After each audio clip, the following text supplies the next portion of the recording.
That's why being a citizen of India I must admit कि वो code भी मेरा है, वो पार्लियामेंट भी मेरा है, वो सड़कें भी मेरी है और वो छात्र भी मेरा है जिसकी जिंदगी एक पेपर लीक की वजह से टूट गई, और वो पुलिस वाला भी मेरा है जो 15 घंटे की ड्यूटी करके घर आ जाता है। सर सर आप प्रोटेस्ट क्यों नहीं गए? सर सर कौन सा? आई मीन कौन सा वाला? तुम्हारा या किसी और का? जहां पे तुम अटेंडेंस लगाने गए थे वही प्रोटेस्ट? लगता है आपको प्रोटेस्ट पसंद ही नहीं है। पसंद था।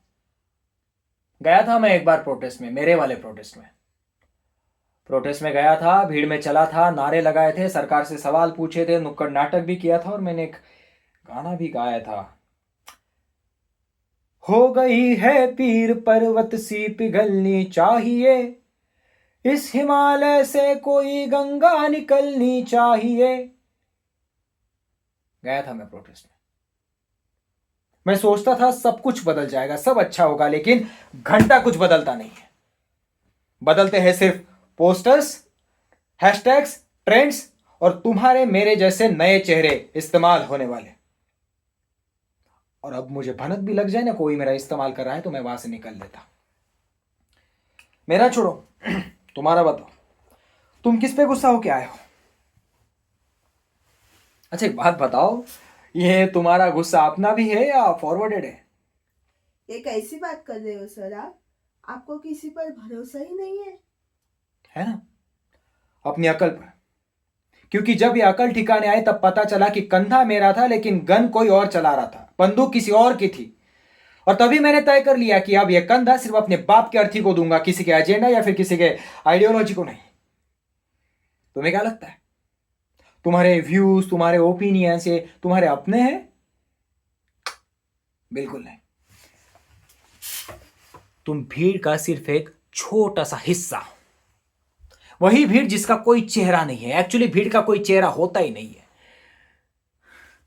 यह भीड़ इंसान से उसका नाम छीन लेती है, उसका अस्तित्व छीन लेती है, उसकी सोच छीन लेती है, और सबसे बड़ी बात, जब कोई बड़ा कांड हो जाता है ना तो यह भीड़ तुम्हारी जिम्मेदारी नहीं लेती, तुम्हारे हाथ में एक नारा थमा देती है। और इसीलिए इस भीड़ का हिस्सा बनने से पहले इस देश का नागरिक बनना मैं पसंद करता हूं, क्योंकि देश को भीड़ की जरूरत नहीं है, एक सच्चे नागरिक की जरूरत है। भीड़ तो हर जगह है, हर दिन है।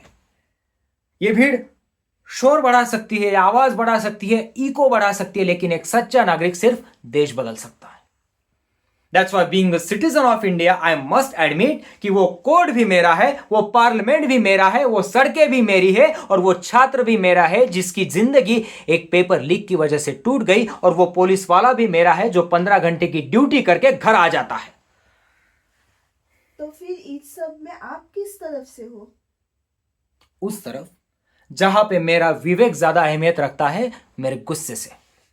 मेरा इंटेलेक्ट, मेरी क्रिटिकल थिंकिंग और मेरी अकल मेरे गुस्से से जहां ज्यादा हो वहां पे मैं हूं। और that's why no one can call me leftist, rightist, antagonist, protagonist, communist, so called अंधभक्त।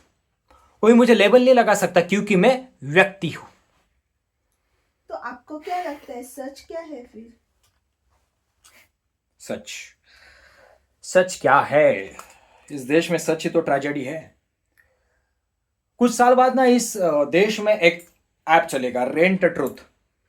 अगर तुम बेसिक प्लान लेते हो तो तुम्हें लेफ्ट का सच मिलेगा, प्रीमियम प्लान लेते हो तो तुम्हें राइट का सच मिलेगा, और लाइफ टाइम मेंबरशिप लेते हो तो कुछ भी बकवास बातें तुम्हें सच के नाम पे पेली जाएगी। लेकिन कोई सच है और उसे पूछता है कि सच क्या है, तो ऐप बोलेगा sorry, this feature is not available.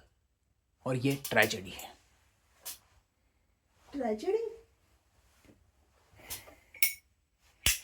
Tragedy है क्योंकि सच में, अगर सच के बारे में एक सच बात बताओ ना, तो सच अक्सर उस बंदे के पास होता है जिसकी बात दोनों भी तरफ के लोग सुनना ही नहीं चाहते।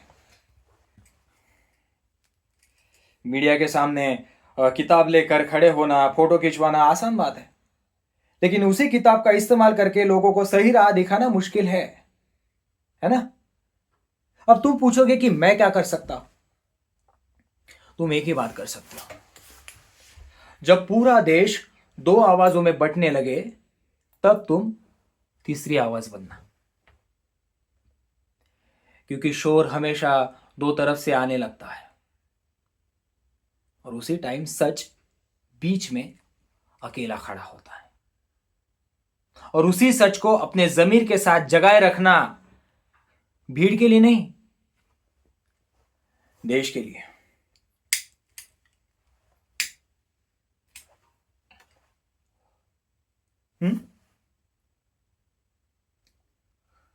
Very good.